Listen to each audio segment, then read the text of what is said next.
Bapak, Ibu, Saudara-saudari, umat beriman yang terkasih dalam Kristus.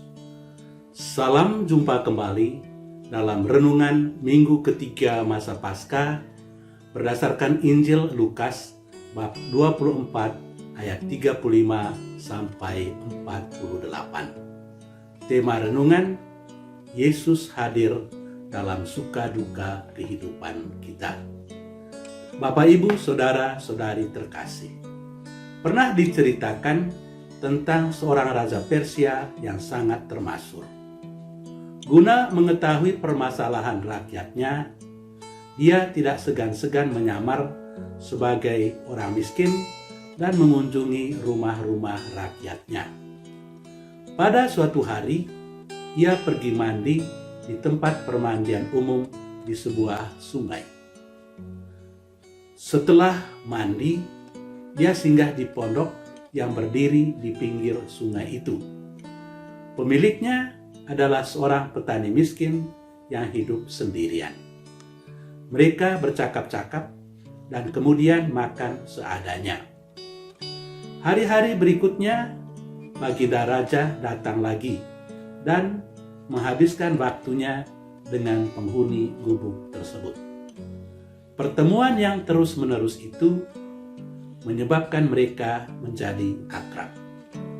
Pada suatu hari, sang raja memperkenalkan dirinya bahwa ia adalah raja Persia dan meminta orang itu menyampaikan sesuatu kepadanya dan niscaya dia akan memberikan apa yang diminta. Tetapi petani itu berkata kepadanya, "Saya mengucapkan banyak terima kasih kepada Baginda karena Baginda telah meninggalkan istana dan datang mengunjungi saya serta makan bersama dengan saya selama beberapa hari ini. Inilah hadiah yang terbesar untuk saya. Janganlah kiranya Baginda mengambil kembali hadiah yang telah Baginda berikan kepada saya, yakni cinta dan persahabatan."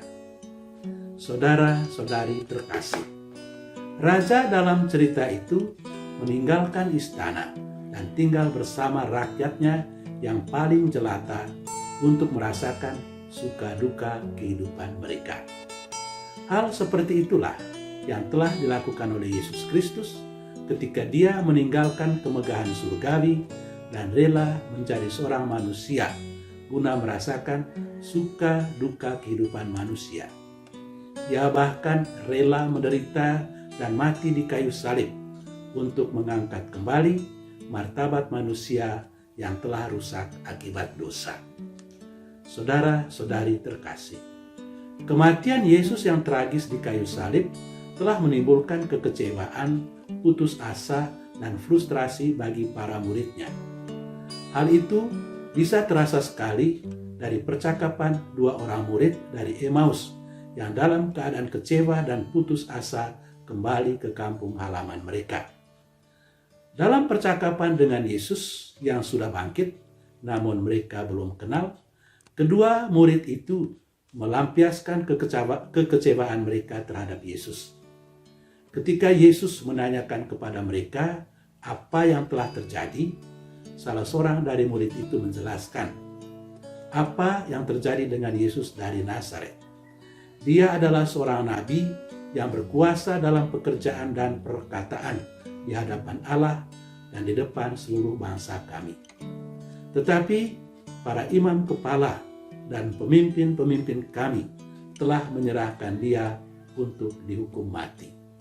Padahal dahulu kami berharap dialah yang datang untuk membebaskan bangsa Israel. Injil Lukas bab 24 ayat 19b sampai 31.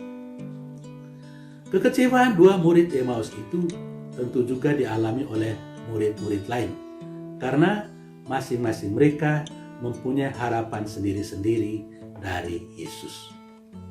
Dalam keadaan yang frustrasi dan kehilangan harapan, para murid itu sudah mulai melupakan Yesus. Itulah sebabnya dalam beberapa kali penampakan, kelihatannya para murid itu tidak mudah untuk mengenal Yesus yang sudah bangkit. segala wejangan yang diberikan Yesus sebelum kematiannya, bahwa Putra Manusia harus menderita, tetapi kemudian akan bangkit dari antara orang-orang mati, tidak lagi mereka ingat. Dan hal seperti itu terjadi juga dalam Injil hari ini.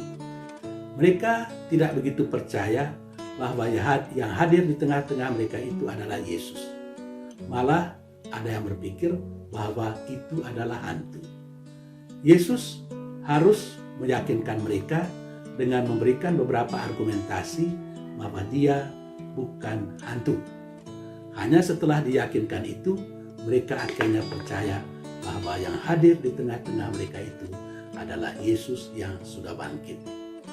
Saudara-saudari terkasih, melalui peristiwa Injil hari ini, kita sekali lagi diyakinkan bahwa Yesus sungguh telah bangkit dan bahwa Yesus yang bangkit itu tetap menyertai kita. Aku akan menyertai kamu sampai akhir zaman. Tuhan hadir dan mendampingi serta menuntun kita dalam suka duka kehidupan kita. Tuhan memberkati kita.